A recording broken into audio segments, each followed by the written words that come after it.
ਅੱਜ ਬਠਿੰਡਾ ਦੇ ਕੱਚਾ ਧੋਬੀਆਣਾ ਬਸਤੀ ਵਿੱਚ ਪਹੁੰਚੇ ਬਠਿੰਡਾ ਡੀਸੀ ਸਾਹਿਬ ਜੀ ਤੇ ਇਸ ਦੇ ਨਾਲ ਪਹੁੰਚੇ डॉक्टर रूप सिंह मान नशा छुड़ाऊ केंद्र बठिंडा तो आओ देखते हैं सरोवर राय खन्ना की विशेष रिपोर्ट।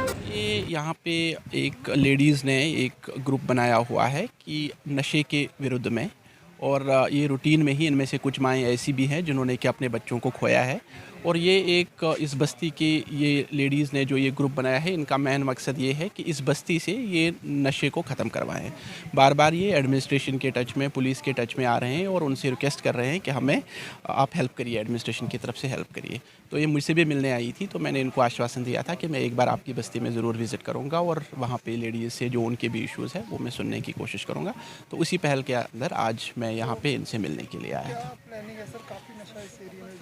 कि नशा ये तो बिल्कुल ओपन में आ रहे हैं, बट बाकी जगहों पे भी पता है आपको कि काफ़ी सारी जगहों पे है। इनफैक्ट आज की डेट में तो 24,000 के करीब हमारे जो नौजवान है वो ओट सेंटर्स में रजिस्टर्ड है। तो ये तो वो है जिनके सामने आए हैं, उनके आगे और पीछे और कितने होंगे उसका तो अभी इनफैक्ट स्टडीज़ है, एम्स की स्टडी है, उसके बाद लोकल रिसर्च स्टडीज़ भी है जो कुछ तो 33% तक कह रहे हैं कि ओवरऑल जो है वो ड्रग एडिक्ट्स है पंजाब में, इसी तरीके से ज़िला बठिंडा में भी। बट मकसद हमारा ये है कि हम कुछ जैसे कि पुरानी वाली गवर्नमेंट की इंटरवेंशन चल रही है, बट उससे थोड़ा सा आगे जाके इन बस्तियों के साथ में कम्युनिटी बेसिस पे पार्टिसिपेट कराते हुए उसके बेसिस पे हम देखें कि उसके क्या रिजल्ट्स आते हैं। तो उसी पहल के अंदर आज हम यहाँ पे आए थे। तो इसका जैसे ही हमें पता चलता है वी आर प्लानिंग, जैसे मैंने इनको बताया भी कि आप सबको पहले प्रेरित करिए कि उन सब जितने भी यहाँ पे 2-2.5 परिवार है उनमें हर एक का हम एक बार सैंपल करके उनका टेस्ट करें, ताकि हमें पता चले कि इस बस्ती में कितने हैं जो कि नशाग्रस्त है। तो उसके बाद फिर हम इसका एक प्लान बनाएंगे। हो सकता है कि हम लोकल लेवल पे ही फैसिलिटीज़ क्रिएट करें, क्योंकि बस्ती बड़ी है और यहाँ पे ड्रग्स का इशू भी ज़्यादा है, तो शायद हम यहाँ पे लोकल लेवल पे ही फैसिलिटीज़ क्रिएट करके यहीं पे ट्रीटमेंट कराएं। देखिए, आपको ये समझने की ज़रूरत है कि ये सिर्फ यहाँ का नहीं है, इंटरनेशनल लेवल पे, अंतर्राष्ट्रीय लेवल पे भी जितनी भी स्टडीज़ हुई है वो कहते हैं कि नशे के ट्रीटमेंट में रिलैप्स जो है वो कॉमन चीज़ है। और रिलैप्स के काफ़ी सारे रीज़न्स होते हैं, जैसे कि अगर आप इनसे पूछेंगे भी तो एक तो ये कि जी आप जब वहाँ से वापस आ गए तो आप उन्हीं लोगों के साथ में मिल लेते हैं जो कि पहले से ही नशे में थे, जो आपके दोस्त थे, तो आपने अपना दोस्ती वाला ग्रुप चेंज नहीं किया। फिर दूसरा ये हो जाता है कि हमारे समाज में इसको बहुत गलत नज़रिए से देखा जा रहा है। तो हमें ये समझना है कि जो नशा है वो गलत है, जो नशा करने वाला बंदा है वो गलत नहीं है, उसको हमें सपोर्ट देने की ज़रूरत है कि हम उसको कैसे इस लत से बाहर निकालें। तो ऐसे में परिवार का सहयोग बहुत इंपॉर्टेंट हो जाता है। तो अब वहाँ पे भाई हो, बहन हो, अगर आप वो वापस आ भी गया, उसके बाद अगर आप इतना भी बोल देते हो कि ये तो नशेड़ी है, तो वो भी उसको एक फीलिंग सा दे देता है कि जी यार मेरा समाज में तो वापस आ भी गया, लेकिन मेरा समाज मुझे एक्सेप्ट करने के लिए तैयार नहीं है। उसका माँ बाप अगर उसको सपोर्ट नहीं करता, समाज उसको सपोर्ट नहीं करता, तो वो चांसेस जो है वो बढ़ जाते हैं। तो जो ये पीर सपोर्ट सिस्टम है या फिर फैमिली सपोर्ट सिस्टम है या कम्युनिटी सपोर्ट सिस्टम है, इसको हमें स्ट्रेंथन करने की ज़रूरत है। तो उसी को हम आगे, जैसे आपने आज देखा भी कई बच्चे वहाँ पर गए भी हैं, वहाँ पर 10 दिन में ठीक होकर भी आ गए, बट उसके बाद फिर से लत में पड़ गए किन्हीं चीज़ों की वजह से। तो इसी को हम कवर करने की कोशिश कर रहे हैं, जो हमारी नई स्ट्रेटजी। मैं रूप सिंह मान, मैनेजर नशा छुड़ाऊ केंद्र सिविल हस्पताल बठिंडा ਤੇ ਰੀਹੈਬ ਸੈਂਟਰ ਬਠਿੰਡਾ। ਅੱਜ ਦਾ ਪ੍ਰੋਗਰਾਮ ਸੀ ਵੀ ਇਹ ਬਸਤੀ ਦੇ ਵਿੱਚ ਬਹੁਤ ਸਾਰੇ ਜਿਹੜੇ ਇੱਥੋਂ ਦੇ ਲੇਡੀਜ਼ ਨੇ ਇੱਕ ਆਪਦਾ ਕਲੱਬ ਬਣਾਇਆ ਸੀਗਾ। ਉਹ ਕਲੱਬ ਨੇ ਡੀ ਸਾਹਿਬ ਨੂੰ ਵੀ ਅਪਰੋਚ ਕੀਤੀ, ਡੀ ਸਾਹਿਬ ਵੀ ਆਏ ਸੀ ਵੀ ਸਾਡੇ ਤੁਸੀਂ ਮਹੱਲੇ 'ਚ ਆ ਕੇ ਸਾਡਾ ਕੁਝ ਕਰੋ, ਇੱਥੇ ਨਸ਼ੇ ਬਹੁਤ ਜ਼ਿਆਦਾ ਹੈ। ਅਸੀਂ ਆਏ ਸੀ, ਡੀ ਸਾਹਿਬ ਨੇ ਇਹਨਾਂ ਨੂੰ ਇੱਕ ਸੁਝਾਅ ਦਿੱਤਾ ਵੀ ਸਾਨੂੰ ਤੁਸੀਂ ਇੱਕ ਲਿਸਟ ਬਣਾ ਕੇ ਦਿਓ ਤਾਂ ਕਿ ਅਸੀਂ ਤੁਹਾਡੇ ਲਈ ਨੇੜੇ ਕੋਈ ਸਹੂਲਤਾਂ ਹੋ ਜਿਹੀਆਂ ਪੈਦਾ ਕਰ ਸਕੀਏ, ਤਾਂ ਕਿ ਜਿਹੜੀ ਨਸ਼ਿਆਂ ਦੀ ਰੋਕਥਾਮ ਲਈ ਆਪਾਂ ਚੰਗੇ ਉਪਰਾਲੇ ਕਰ ਸਕੀਏ।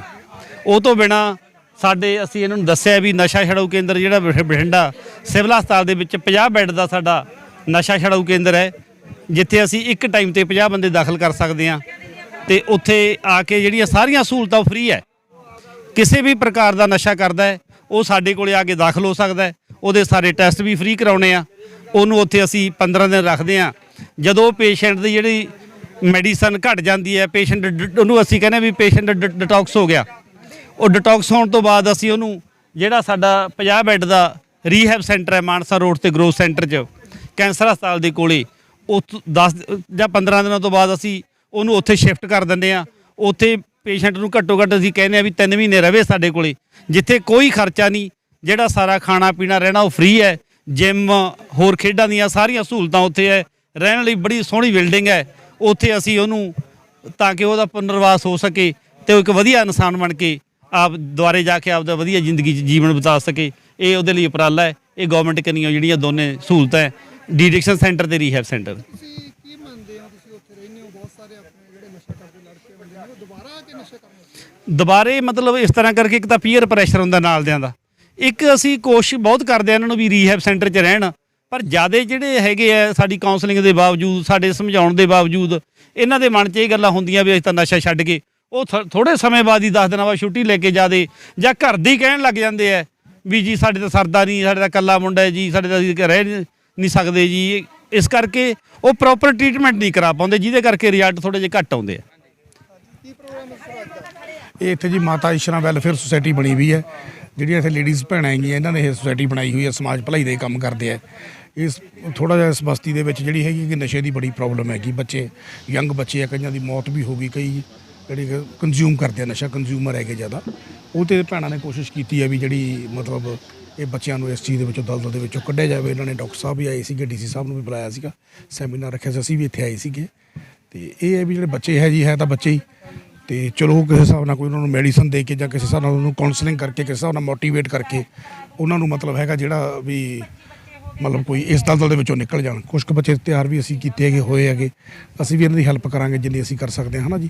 ਅਸੀਂ ਇਹ ਵੀ ਕੋਸ਼ਿਸ਼ ਕਰਾਂਗੇ ਬੱਚਿਆਂ ਨੂੰ ਕਾਉਂਸਲਿੰਗ ਕਰਕੇ, ਜਿਹੜੇ ਕੋਈ ਵੱਡੇ ਕੋਈ ਸਮਗਲਰ ਆਉਂਦਾ ਜਾਂ ਸਪਲਾਇਰ ਹੈ ਜਿਹੜਾ ਉਹ ਇਹਨਾਂ ਨੂੰ ਦੇ ਕੇ ਜਾਂਦਾ, ਜਿਹੜਾ ਉਹਨੂੰ ਵੀ ਸਾਨੂੰ ਅਸੀਂ ਉਹਨੂੰ ਕਾਬੂ ਕਰਕੇ ਤੇ ਉਹਦੇ ਖਿਲਾਫ ਕਾਰਵਾਈ ਕਰੀਏ।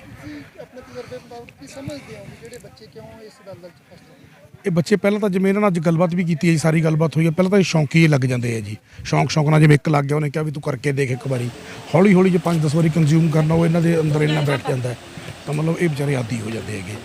ਇਹ ਬੱਚਿਆਂ ਤੋਂ ਇਹ ਗੱਲ ਪੁੱਛਣ ਤੇ ਇਹ ਗੱਲ ਸਾਹਮਣੇ ਆਈ ਹੈ ਵੀ ਚਾਹੇ ਹੁਣ ਛੱਡ ਦਿੰਦੇ, ਜਿਵੇਂ ਇਹ ਬੱਚੇ ਸੀਗੇ ਇੱਥੇ, ਕੁਛ ਉਹ ਛੱਡਣਾ ਚਾਹੁੰਦੇ ਆ, ਬਿਲਕੁਲ ਫੈਡ ਅਪ ਹੋ ਚੁੱਕੇ ਹੈਗੇ, ਜਾਂ ਲੱਗਦਾ ਵੀ ਯਾਰ ਖਰਚਾ ਇੰਨਾ ਹੁੰਦਾ, ਫੈਡ ਅਪ ਹੋ ਗਏ ਵਿਚਾਰੇ, ਘਰੋਂ ਤੰਗ ਹੈ, ਮਾਵਾਂ ਵੀ ਤੰਗ ਹੈਗੀਆਂ। ਉਹਦੇ ਵਿੱਚ ਇਹ ਵੀ ਦਵਾਈ ਮੈਡੀਸਨ ਵਗੈਰਾ ਇਹ ਲੈ ਲੈਂਦੇ ਜਦੋਂ ਛੱਡ ਦਿੰਦੇ ਆ, ਪਰ ਜਦੋਂ ਆ ਕੇ ਉਸੇ ਕੰਪਨੀ 'ਚ ਬੈਠ ਜਾਂਦੇ ਆ, ਦੂਸਰੇ ਦੋਸਤਾਂ 'ਚ ਬੈਠ ਜਾਂਦੇ ਆ, ਉਹ ਫਿਰ ਇਹਨਾਂ ਨੂੰ ਜਾਂ ਤਾਂ ਮਜਬੂਰ ਕਰ ਦਿੰਦੇ, ਜਾਂ ਇਹ ਫਰੈਂਡਲੀ ਉਹਨਾਂ ਨਾਲ ਹੋ ਕੇ ਫਿਰ ਇਹ ਲੱਗ ਜਾਂਦੇ ਉਹਦੇ ਵਿੱਚ। ਹਾਂਜੀ, ਵੇਚਣ ਵਾਲੇ ਆ ਉਹਨਾਂ ਦੇ ਖਿਲਾਫ ਕਾਰਵਾਈ ਢਿੱਲ ਦੇ ਕਿਉਂ, ਮਤਲਬ ਕਿਉਂ ਹੋਏ? ਉਹਦੇ ਵਿੱਚ ਇੱਥੇ ਮੋਸਟਲੀ ਜਿਵੇਂ ਬੱਚੇ ਹੋਏ ਜ਼ਿਆਦਾ ਕੰਜ਼ਿਊਮਰ ਹੈਗੇ ਜ਼ਿਆਦਾ ਇੱਥੇ, ਤਾਂ ਇਹਨਾਂ ਦਾ ਜਿਹੜਾ ਲੈਣ ਤਰੀਕਾ ਕੋਈ ਮੋਬਾਈਲ ਵਗੈਰਾ ਹੈਗਾ, ਜਾਂ ਬਾਹਰੋਂ ਜਾ ਕੇ ਲੈ ਆਏ ਜਾਂ ਅੰਦਰੋਂ ਲੈ ਕੇ ਜਾ ਕੇ ਲੈ ਆਏ, ਇਸ ਤਰ੍ਹਾਂ ਕਰਕੇ ਦੀ ਬਹੁਤ ਛੋਟੀ ਕੁਆਂਟੀਟੀ ਦੇ ਵਿੱਚ ਉਹ ਆਉਂਦਾ ਹੈਗਾ। ਇਹ ਤਾਂ ਹੁਣ ਬੱਚੇ ਮੋਸਟਲੀ ਕੰਜ਼ਿਊਮਰ ਹੈ। ਹੁਣ ਇਹਨਾਂ ਨੂੰ ਇਹੀ ਮੋਟੀਵੇਟ ਕੀਤਾ ਵੀ ਸਾਨੂੰ ਜਿਹੜਾ ਕੋਈ ਸਪਲਾਇਰ ਹੈ, ਸਪਲਾਈ ਲਾਈਨ ਨੂੰ ਆਪਾਂ ਕੱਟ ਕਰੀਏ, ਵੀ ਤਾਂ ਕਿ ਇਹਨਾਂ ਕੋਲ ਨਾ ਪਹੁੰਚੇ ਤਾਂ ਫਿਰ ਇਹ ਉਸ ਵਿੱਚੋਂ ਨਿਕਲ ਜਾਣ। ਇਸੇ ਕਰਕੇ ਇਸ ਸੈਮੀਨਾਰ ਦੇ ਵਿੱਚ ਉਹ ਕੀਤਾ ਗਿਆ ਜੀ ਸਾਰਾ।